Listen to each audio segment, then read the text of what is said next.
Thanks for joining us today on the Big Blue Podcast. I'm Anina Collier, standing in for Dr. Greg Stone, and I am joined here today with Dr. Lee Goodson at the McKeon Center for Creativity in downtown Tulsa. How you doing, Anina? I'm great. How are you? I'm doing great, and it's been Good. such a joy to have you here.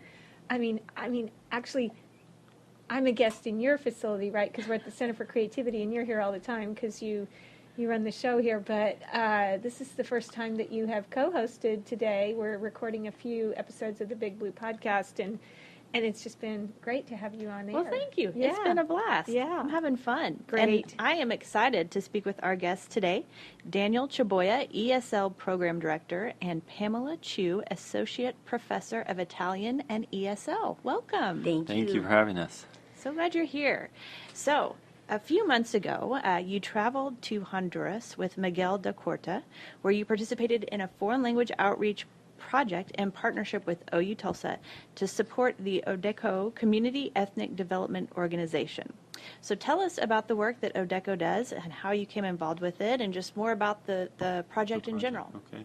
Well, thank you for having us here. This is such an honor, and it's going to be a wonderful opportunity to honor all of these people that we've met in Honduras, and many of them are civil rights activists and support education and health and social outreach in their own communities. But ODECO is basically a community ethnic development organization that works with the Garifuna people, and this is a marginalized group of people in mainly Honduras, Guatemala, Belize, Nicaragua, and it's a group of people that really do not have access to very many services in those countries.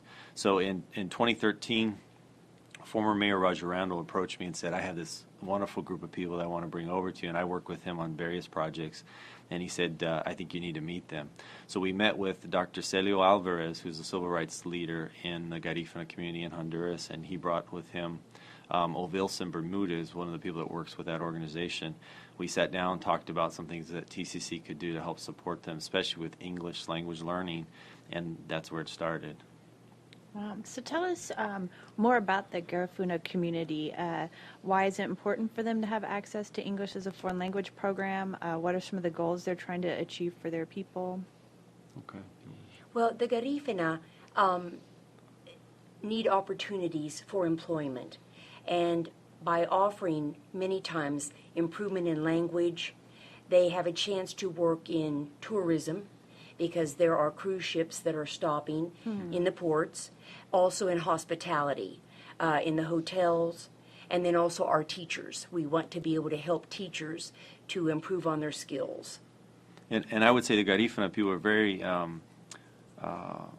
just a wonderful group of people. They have their own language still, which is very unusual. And this group is a West African group that had there was a shipwreck back in 1635 around a small island called St. Vincent, and that's where this group started. They intermarried with the indigenous peoples and kind of settled in the Caribbean and in Honduras. And our big focus there with those individuals is let's give them the opportunities with language to make new friendships so that they can bridge over into those employment opportunities. So this is kind of an off the script question, but do you know what factors led to them being able to preserve their language? Because that is very unusual. And that's a good question, and that's one of the interesting parts of working with this group. They're very proud of the fact that they've been able to maintain their culture and their language over hundreds of years, basically. And I think one of the things is they have a very strong family structure. They've also been able to have good nutrition over all these years, and they've also supported learning their native language at home, and they've never lost that. And it's just incredible what happens in those small communities in Honduras. Thanks. Meaning they support the native language in the home. In the home, and it's very important that they continue those spiritual and cultural and cuisine and language traditions. It's a very, very strong part of the culture as well as the clothing. This shirt that I'm wearing today was a gift from Dr. Celio Alvarez, who passed away a few years ago. And like I said, he was similar to a Martin Luther King Jr. figure in that community. Wow.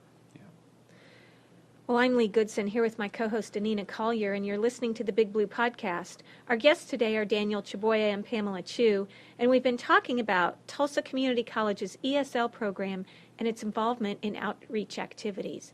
Before I get to the next question, talk to me a little bit about what's the role of outreach activities in the ESL program, if that makes sense. So you're participating in this ODECO program with OU Tulsa, right? Yes. And so how does that impact your work at TCC? That's a wonderful question, and I think what it does is it inspires us. It re-energizes us. It also shows us that while things are difficult in the Tulsa area, working in some of the different communities and immigrant refugee communities, and Tulsa has a long way to go to becoming a more welcoming community, people that live in these communities have been dealing with much greater adversity and challenges, and it just inspires us. One thing that's really important, we go there to help them, but it's a mutual experience. We learn so much, and I think that's so important. I mean, our goal is to encourage, empower, and equip these communities, but I feel like when we come back, it just helps us do a much better job in the classroom here in Tulsa, With your Oklahoma, students. with our students. Yeah. But we can also see clearly with outreach, some of the things that we are interested in is building their confidence. And we saw that a little bit this trip, in that things such as repainting exteriors of their homes and businesses. Cleaning up trash. Yes, also signage to welcome tourists that are coming in to the ports off the cruise ships.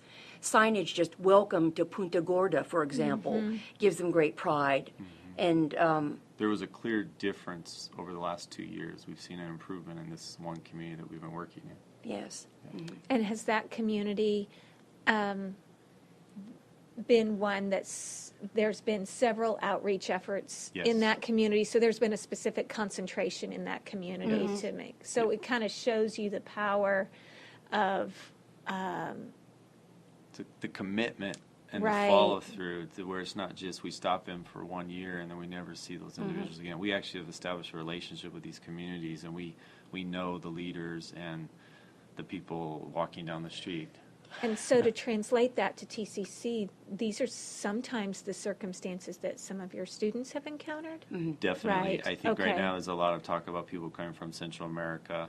There's a lot of trauma in the refugee and immigrant community. There's a lot of fear. And these individuals, some of these communities, these are communities where the people are actually coming to the U.S. from. So it does help us connect with the students that we're currently serving. Yeah, so it really teaches some cultural competency and keeps that up so that you're better in the classroom here. And then Definitely. you're giving from TCC's perspective through this outreach activity. Yes. And then always for me, it's both ways. Language is power. Sure. So as you perfect the language, no matter what country you're in, you will have more power in your future. Very good. Well, tell us, would each of you share with us a brief story about someone you've met on one of these project trips to Honduras? I'd love to. I have Yeah. two brief little stories. Sure, we'd love to hear. One of our students that we met, Carlos, improved his English, a very competent young man, and as he was working at a hotel as at the reception desk, and now after several years of improving English, he has a full-time job on a cruise ship and will be traveling hopefully for the rest of his life throughout the Caribbean.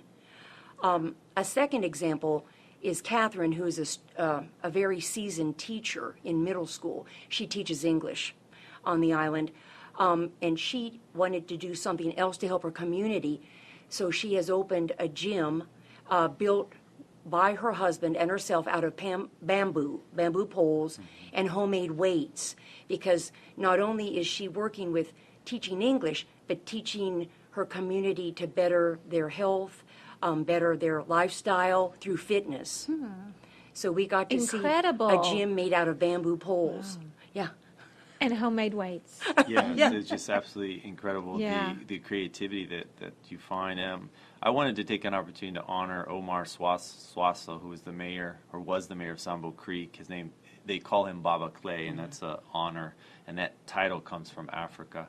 But he was actually incarcerated by the Honduran government And we think that most of the circumstances have to do with the fact that he was trying to speak out against people that were going to build a dam that would destroy the environment in his small community. And unfortunately, he's one of the many people that have either been incarcerated or assassinated in Honduras.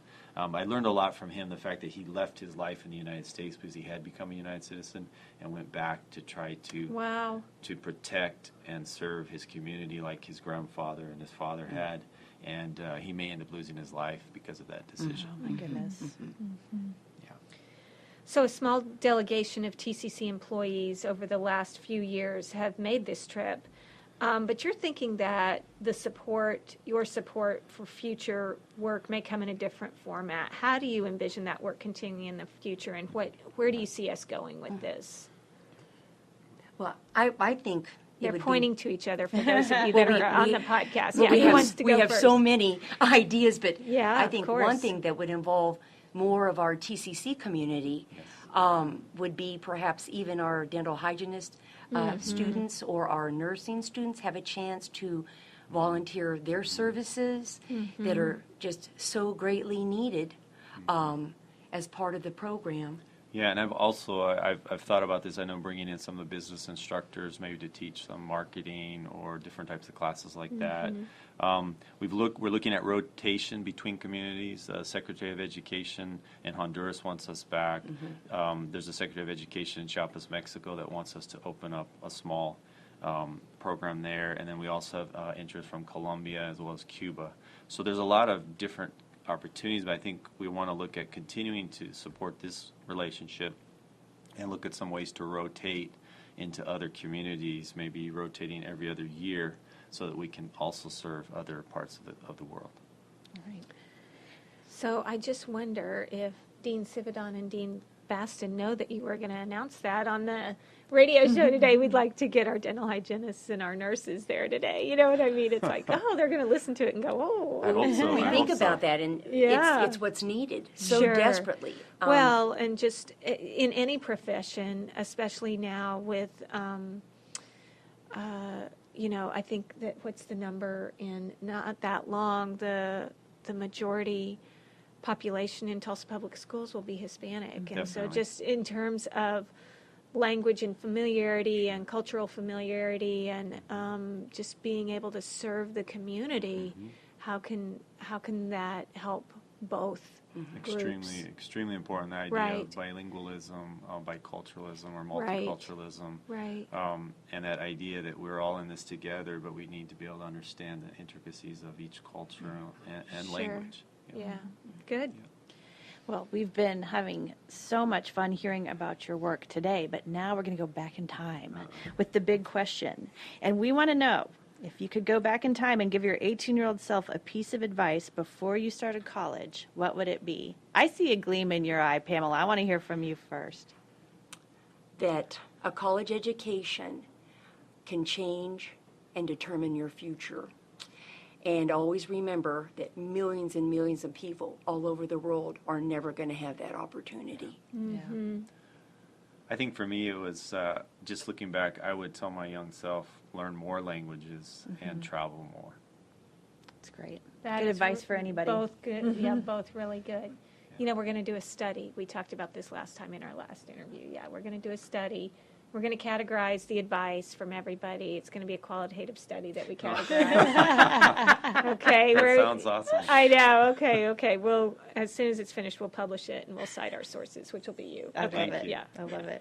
Wonderful. Well, thank you both so much. That was such an interesting series of answers, group of stories. You've met fascinating people and done really great work, and we really appreciate you joining us here today. Thank you. Thank you for having us. You've been listening to the Big Blue Podcast. We want to thank our guests, Daniel Chaboya and Pamela Chu, for spending some time with us today.